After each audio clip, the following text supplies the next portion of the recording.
everybody. I appreciate you guys coming out.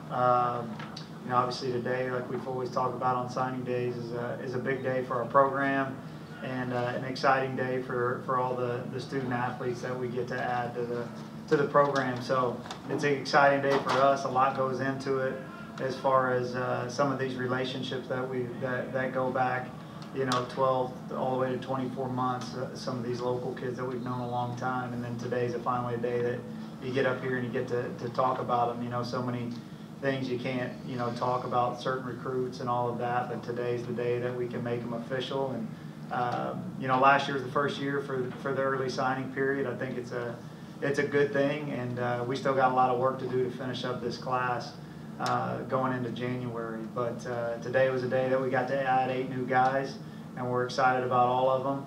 And I'll go through them all and then open it up for questions. The first guy, Matt Brenheisen, is a kid that we've known for a long time. His brother was a teammate of mine. I remember when Matt was a little kid coming to our games whenever I was playing here. So it's a kid that has grown up around football. His dad's a defensive coordinator at Sacred Heart Griffin. We always say if there's a player at Sacred Heart Griffin that we feel like can play at our level, we're not going to let him go anywhere else.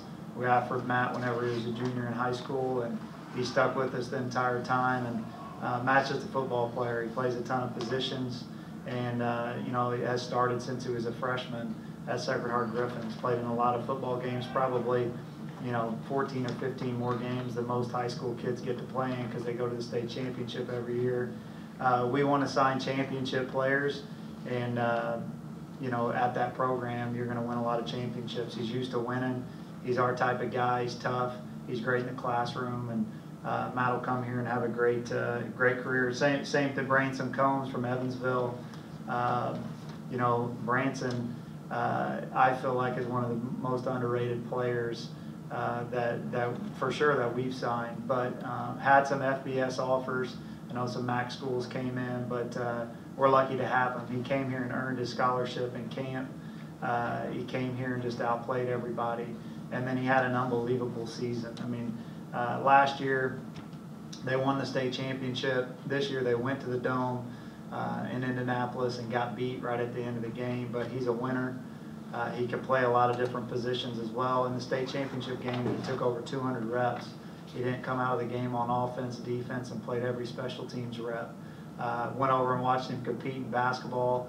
5 of us went over there, our staff, and watched him play basketball the other night.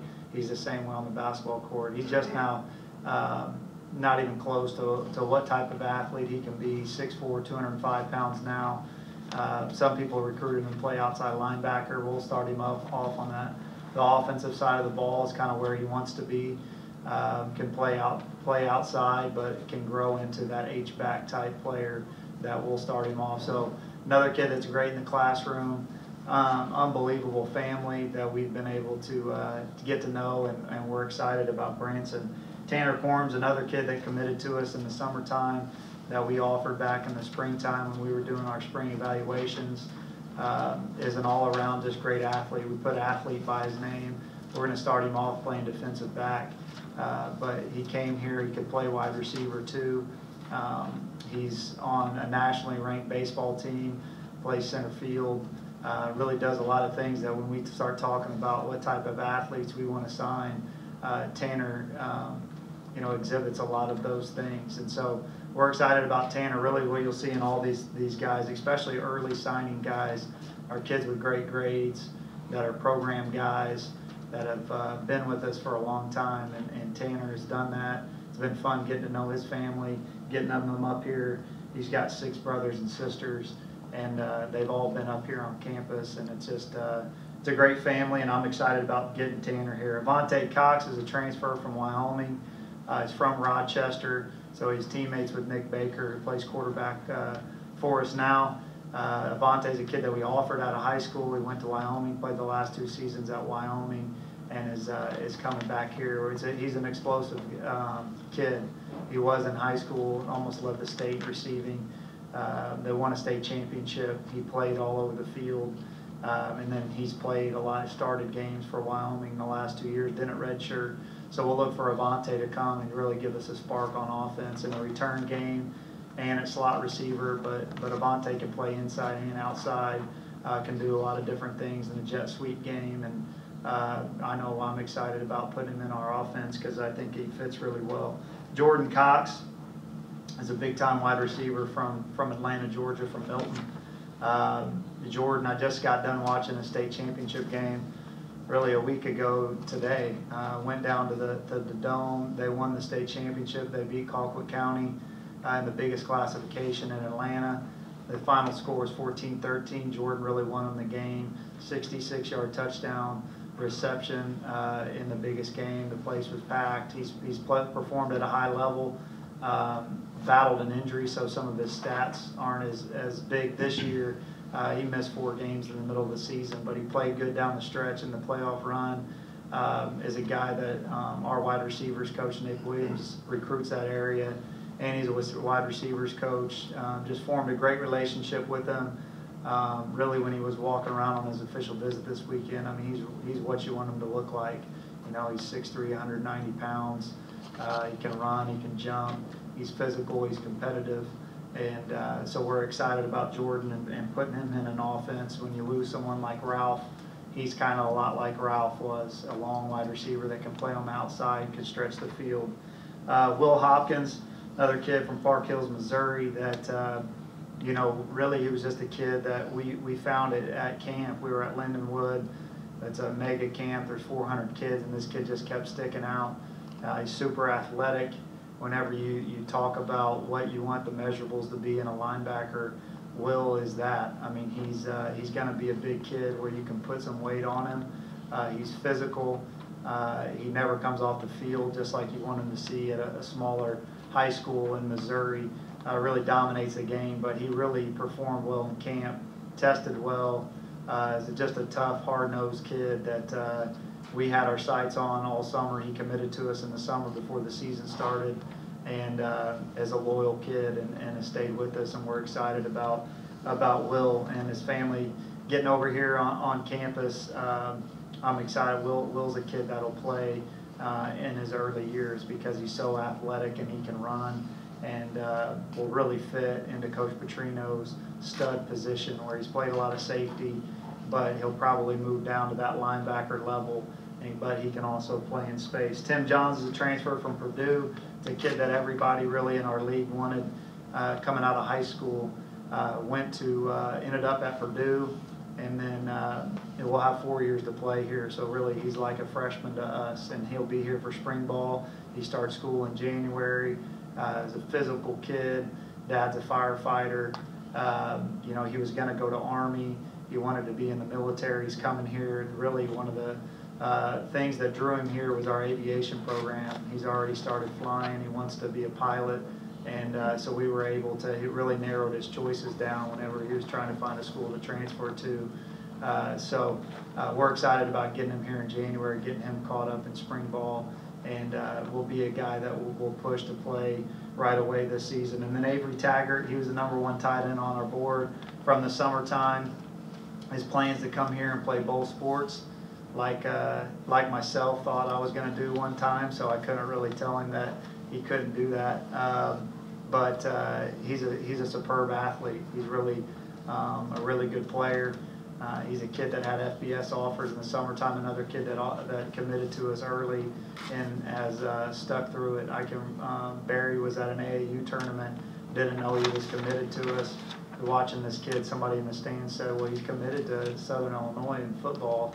And I got a call from Barry and was like, we got to get this kid to be able to walk on the basketball team. Coach Poore and I went and watched him play basketball the other day.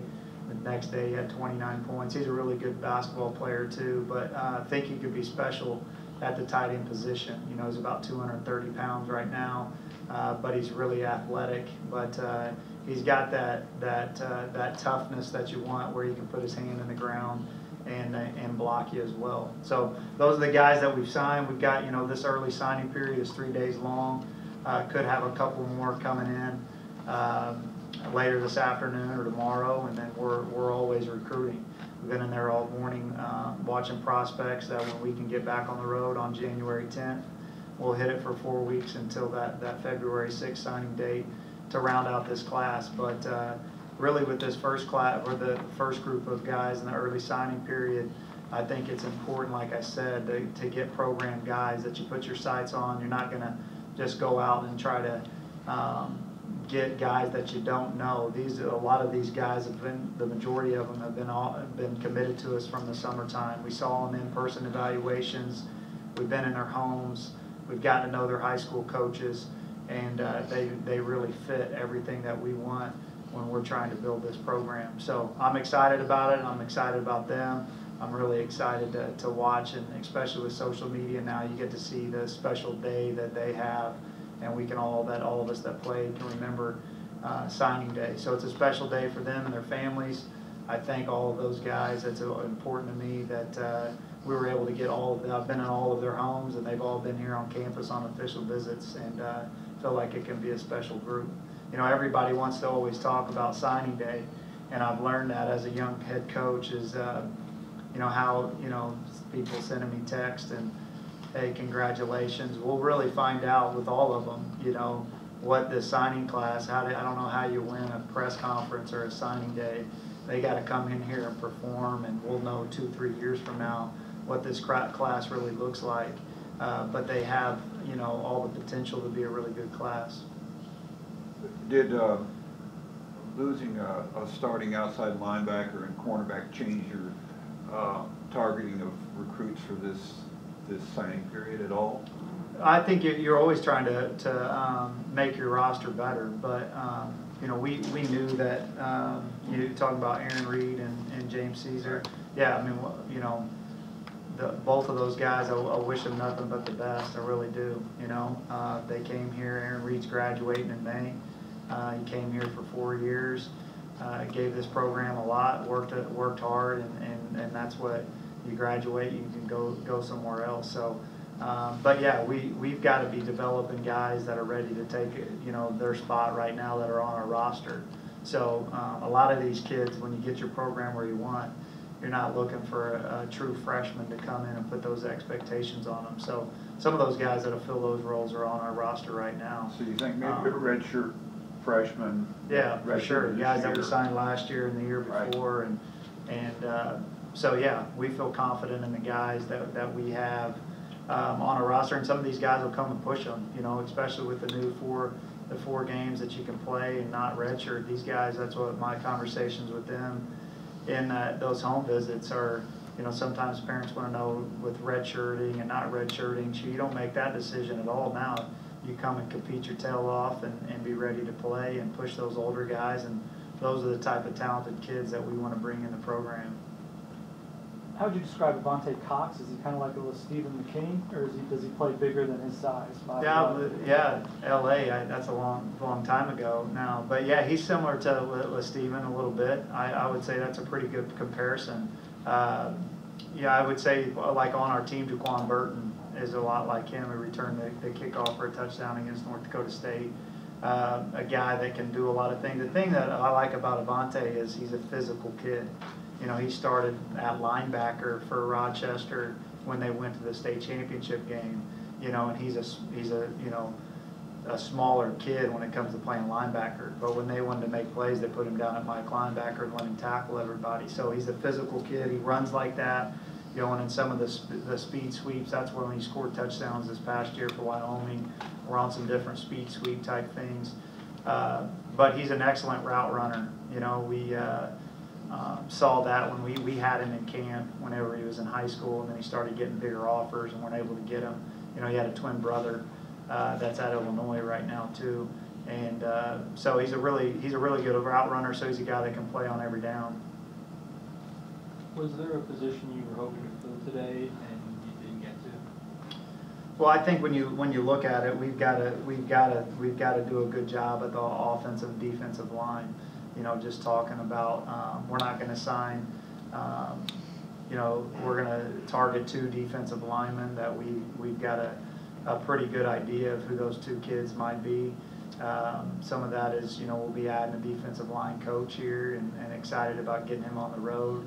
And then we've, you know, got a few kids at the offensive line that we got to close out this class with offensive linemen. So that aren't on that list. So I would say those would be the two areas that we'll really concentrate on, going down the stretch, and then defensive back. I feel like we could have one of the best secondaries in the country coming back with guys that we have. We've got to get healthy. A couple of them aren't going to be able to be in spring ball, but with Jeremy and Madre and Torian. And then we've got a lot of experience with the freshmen that got to play with Quay Brown and Michael Elbert. So, but we need to add a couple pieces, and we've got to do a good job here as we close out this class. I think you've got four quarterbacks coming back. I mean, are you still in the transfer quarterback market? Or do you feel like you've got some guys coming back that can play that? Well, I feel good about a couple of the kids that we have on the roster right now. Those guys have been here. They know our system. They're going to get an excellent opportunity. Anytime you lose two fifth-year seniors, there's a lot of reps that go out the window. But those guys got to be hungry to go take those reps and the opportunity. But it's a wide open room. The competition makes the best out of us, and so we're always really at any position that we're evaluating who can make our roster better. That's not a position that you can just take a kid just to take a kid. I mean, it affects your entire team. The quarterback position really makes you go, whether you're playing Pop Warner football or you're in the NFL. We're all looking for a championship quarterback that can be the face of the franchise, can lead your team. So if that guy comes available, we'll always go and do our evaluations of that. And, it's important to have spring football, but not saying that that's something that you got to have. But I feel good about the guys. I'm a quarterback guy, and feel good about a couple of the young kids that we got. It's a lot of Indiana recruits lately on your classes. Who does the recruiting for you for Indiana, that area? Nate Griffin, our running backs coach, recruits Indiana, does a great job. And, we've had a lot of success with the kids that we signed from there, from really going up and down the list, from Ryan Neal that just left and he's active with the Falcons right now, to Jeremy Chin, to Josh Podjolinski, and it's been a good state for us going over there and getting a lot of, not just signing kids. That's what a lot of people don't, it's not how many you're signing, but once they get here, they being successful in your program on and off the field. And those kids that we've been getting from over there really do a great job once they get here.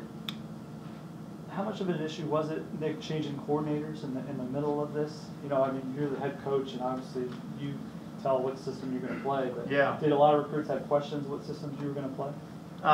Defensively, yeah. I mean, nothing's going to change on offense. As far as with me, I mean, I'm excited to add Blake and add, put the coordinator role on Blake, and he's just going to he'll make me better. And so, but offensively, no. I mean, we've had the majority of these offensive players committed since the summertime, and so, but on defense, yeah, they want to know, what scheme you're running, what's your plans, who's going to be my position coach. So it was important to get Coach Petrino on board here before the early signing period, and then it'll be important to get those other two guys rocking and rolling. And we've got a little time here now. That's the thing with the early signing period, especially in FCS. Until last year, it would go dead for us through Christmas and New Year's, but then it would open back up before the national convention. Then it would go dead again during the convention, then it would open back up. Now recruiting's dead all the way until after the national convention, which it gets going back January 10th. So we have some time here, a couple weeks to get those guys hired up, and then we'll be hitting the road and we'll finish this thing out strong. Will the two new coaches have any input on this recruiting class? Yeah, without a doubt. I mean, you take input on all of the staff, and that position room's got to be like your baby. You got to feel good about who you're recruiting, how you develop them, how they play. I mean, you're the head coach of that position. No, what I meant was, will they have any input on who you recruit? Yeah, that's what I mean. And coming in here and evaluating guys, and we're constantly, we're going to evaluate, and ultimately I have the final say on who we're going with. But yeah, they'll have a big say on who we recruit and who we're signing. So you might pick up somebody that they evaluate as being great in February, maybe. Yeah, probably not in February, but yeah, February might be too late, but yeah, here in January, you know, that's the thing about, our level is, you know, there's a lot of kids that today didn't sign where they wanted to sign, and there'll be a whole new group of guys that maybe we get a new list and we're evaluating every day, and a name that comes across this afternoon that we didn't think maybe we had a shot at getting, and then we get in there and evaluate them, and new coaches come in and have different boards where they've been that, you know, might be a guy that they were going after that we might be able to get. So, yeah, but yeah, each coach will have a huge say on evaluating their position. So do you expect Taggart to be a two-sport athlete, or is it more of a wait-and-see type of deal? No, it's his expectations to play, especially the first year. I told him, you know, I figured it out. That's what Coach Kill told me when I got here. You know, he told me that I was able to play. I went, I did that for an entire year. I've told him, you know, as an experience, what that workload looks like as a student athlete. It's a grind. There's not much time off. You know, I remember getting beat by, forget who we lost to, Appalachian State maybe on Saturday, and then I was practicing basketball on Monday, and then it was we went to the NCAA tournament, and then I think we got beat in the NCAA tournament, and on Monday we started spring football, and then it was summertime, and then we were summer workouts, and so it's you know, that especially with those two sports, you know, they overlap. So you come in and you start playing basketball after they've already been playing for a little bit, but he'll figure it out. You know, that's it, and he's an athlete that can do it. You know, he's coming here as a football player first. That's what scholarship he'll be on, and he understands the expectations of that. But there's no better way of, working as far as, and he'll continue to lift with us throughout the, you know, that off season. And that's what I did too. I didn't miss a morning workout, and then I'd go to basketball practice in the afternoon as well. So, but Avery's got the mentality to do that, and eventually you kind of figure out, you know, hey, this is something I'm going to try to do for 4 years, or you end up playing one or the other. Just the two new coordinators you hired, Nick, so you're just going to oversee the offense kind of a little bit more than you did, give Blake? Yeah, no, I will, you know, my plan is to still be pretty heavily involved in the offense, and still call plays. But just anytime you can gain an experienced coach like Blake, he'll, you know, this past season I was in on, you know, every quarterback meeting, and I still will be heavily involved with quarterbacks, but giving him the quarterback room, some different things that I can concentrate on being a better head coach. You know, whether it's sitting on different meetings, you know, being more involved in special teams, those type of things will be good. And then having a guy that sits in the box that's able to call plays, has called plays at a high level. I've been around some of the play callers that he's been able to be around, his experience. So he'll help me out on game days and throughout the week and scripting practices. And then his ideas too. You know, I'm a guy that's always open and to all new ideas of that fits into what we're trying to do on offense. And we'll have a good time here as far as the off season goes, and go back through all of our breakdowns and see what we didn't do well, what we did do well, how we're going to get better, and let him put his little spin on things, and you know, try to keep getting better. But Blake will coach the quarterbacks, be the offensive coordinator, and have those duties. Do you anticipate Trino will play a 4-3? Yeah, I think that we'll base. I think, you know, the biggest thing, if a lot of people have asked that, but you know, he bases out of a 4 down.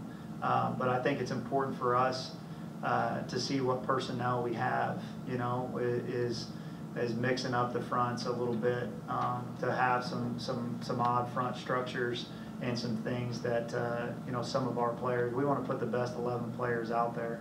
So if that's a 4th D end, or that's a guy that stands up and rushes off the edge, eventually you're getting to the same stuff no matter who you have out there. A lot of odd teams are in over and under defenses, and so, you know, it'll be good here. We get this staff put together, and they get a good hands on our guys and what they do better. But when we go out there day one of spring ball, you'll see a 4 down, and we'll base it. You know, we base out a quarters defense, but Nobody's just going to sit in quarters defense. You got to be able to do multiple things. You got to be able to play man-to-man coverages, and so I'm excited about getting Coach Petrino going. And it's been great having him here for the last 3 weeks or however long he's been here, and just talking ball with him. And I think our players will be fired up to play for him. Will Johns, are you projecting Johns, the linebacker, as inside or outside? He'll play inside. He's an inside linebacker. He'll run and hit, and he's physical, and he's, you know, those two inside linebacker guys, which we'll call the Mike and the Mac. I mean, so Mike and Will, really he can run, so he can play Will, but he's also a guy that is an extremely smart kid, you know, not only in the classroom, but out on the football field, and you need to have your Mike linebacker to be able to do that. So he'll push. You know, we got Bryce there that was all conference coming back, and then Lucas Geekling just got named freshman All-American who played Will for us last year. And but it'll be, I mean, we've got to add depth. We've got to add good players on this team, and everybody's got to compete. We got to get better. I mean, there's nobody. I mean, that's what I told them when they came back. You know, we were 2-9, and we've got to be better on defense. We got to be better as a team. So there's not any starters. We got to come back here and earn every rep or every down, and so bringing more good players in here that do it the right way, that are good teammates, and will push everybody to be better. With Baker and Avante having a playing history together, do you expect that to have a positive influence on their development? I don't. Yeah, I mean, obviously they'll be comfortable with playing with each other. You know, they sent me a video, I think it was yesterday, of them throwing together out on their high school field, so they know each other. But yeah, they've got to. So yeah, I guess that'll help them. But Nick better not just be throwing to him. He better be throwing to the open guy. You know, so. But yeah, I think they'll be comfortable with. They know each other. It always helps whenever you come into a program in a locker room of 100 guys, and you feel comfortable around as a new guy, that you know somebody, a guy that you went to war with and that you played, you know, and grew up with. So I think that'll more so off the field and just feeling comfortable. But Avante, being from Rochester, there's a lot of kids that come down here from Rochester that just don't play sports that are here. So I think it'll be easy transition for them. You think you'll have Avante and Tim for spring ball? Yeah, they both will. They both are enrolled in classes right now, and so our first team meeting is January 13th. That's Sunday night, and they'll both be here ready to roll for the 14th. Tackett's played a number of different roles because he had a big rushing team his junior year, I guess. But what about him you noticed first? I mean, just his, you know, yeah, just his grit and toughness. You know, you can see. I mean, all high school coaches. I mean, I was one. You're doing what you can to move the football and win football games. You know, so you might not have these gaudy stats if you don't have a quarterback. Or, I mean, when he was a junior, their tailback signed with Michigan. So I mean, they dang near ran it every play, and I would have too. And so, so you see him blocking and double tight formations and competing and doing some things with his hand in the dirt. And then they moved a younger kid to quarterback this year, and they spread it out a little bit, and you see him in the spread. But we saw that in camp. You know, he's out there running routes in the receiver line, and then he's in the tight end line. He came to camp here, and then we saw him in St. Louis as well, and he competes. I mean, he's got a little bit of a nasty streak in him where he doesn't like to lose. He gets after it, and that's the way he plays basketball too. You know, his basketball coach and I played AAU basketball together when we were 16 years old. And so I've known him. I've known Avery for a while. You know, looking back, he's the kid that, you know, last spring he had, you know, Bowling Green and Ball State and all these schools, and we were able to get him here on campus. And so he's a kid that can play at a high level, but really his competitiveness and willing to go in there and block and fight. We've got to put some weight on him, but he's got the frame to do it. Branson and Jordan have similar frames. Do you expect them to play similar roles at receiver, or do they have different skill sets? I would say, I mean, on paper they look similar, but they don't, you know, really have the same. Branson's a kid, you know, the bigger schools are recruiting him to play tight end because he has a frame that he could put. He's kind of in between, you know, Avery and Jordan, and so Jordan's a true outside wide receiver. You know, he's long and athletic. Whereas Branson's a thick kid that, you know, he plays every sport, so he's never spent much time just truly lifting weights. You know, he's going to win the state championship in baseball. You know, he starts on the basketball team, and and they play a high level basketball. You know, I went to the game that we were at, the team that they were playing. Chris Lowry and all these other guys are there recruiting kids off the other team. He's in there competing against that guy that's going to go play Power 5 basketball. So Avery's more of a guy that could grow into something, you know, like we've done before, where he's not as tall as Nigel, but could play some tight end / wide receiver, where Jordan's going to be a true wide receiver. Anybody else that's leaving the program besides Aaron and Caesar at this point? No, just those two guys. As far as you know, Jalen Wilson's also transferring, which was right after the season. So Aaron and James and Jalen Wilson, and then the guys that we talked about after that were you know, 4th year guys that are graduating that won't be coming back. Graham Lawrence and Chris Perkins, Rondarian Bell, and I think that's it. That won't take their 5th years. Are Chin and Harper progressing from their injury? Yeah, well, Madre's not hurt. Madre's fine, but Torian is probably who you're thinking of. But yeah, both of them are out of their sling. I mean, Jeremy, you know, like you saw, I mean, he's all academic. He's our leader. He's a great kid. He stuck around for an extra 2 days so he could be a host for high school kids on campus. He gets up and talks to parents, and so he was here. You know, it was good to see him on Saturday night without a sling on, and so he's a guy. If you tell him he's coming back in, you know, 3 months, he'll be back in 2 months. You know, so he did that whenever he was a true freshman. They got hurt and said he was out for the season, and he was playing in Game 4. So I look for him to have a great rehab because he doesn't miss any. He does everything right. And so those guys will be going. Hopefully we can get them back. We're going to start spring ball February 28th. So we hope to, after spring break, when we come back, you know, start getting them into some light non-contact things. How about Cody Kreider? Kreider we're going to move into offense. You know, Kreider's doing a good job. You know, with his rehab, you know, it's his 3rd time he's tore his ACL. You know, just some bad breaks, you know, one of them being in high school. But he's always, you know, he led the state of Kentucky in rushing, and he's always been that guy that, you know, always is throwing a plug in my ear to be able to run the football. And, you know, there was a time where he was thinking about whether he's going to come back and try to give it another run or not. You know, he wants to try to play. You know, I think it'll give him some motivation to do something different, you know, and, you know, he's been over there, he's been hurt all 3 years, and so we'll get him back. He's doing a good job, though. The last time I've been out recruiting, but I got a picture of him in a duck line with my dad and waiters, so I think his knee's doing all right. And then Jake, the other one is Jake Barble. It got accepted into dental school, and is going to start dental school in the fall. So it's something that I've known. His dad teaches at the dental school. It was going to be tough for him to get in.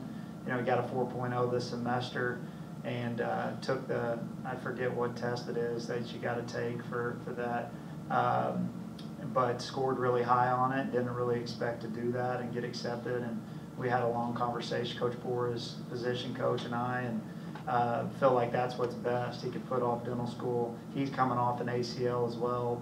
You know, he's been banged up, and just for life after football, felt like that was what was best. So, you know, he's a guy, obviously, when he's playing, is a high-level player for us. But like I've said, on all those positions, we got to have guys step up and take their place. And we obviously wish Jake nothing but the best. And he'll graduate in the spring and start dental school right after the summer.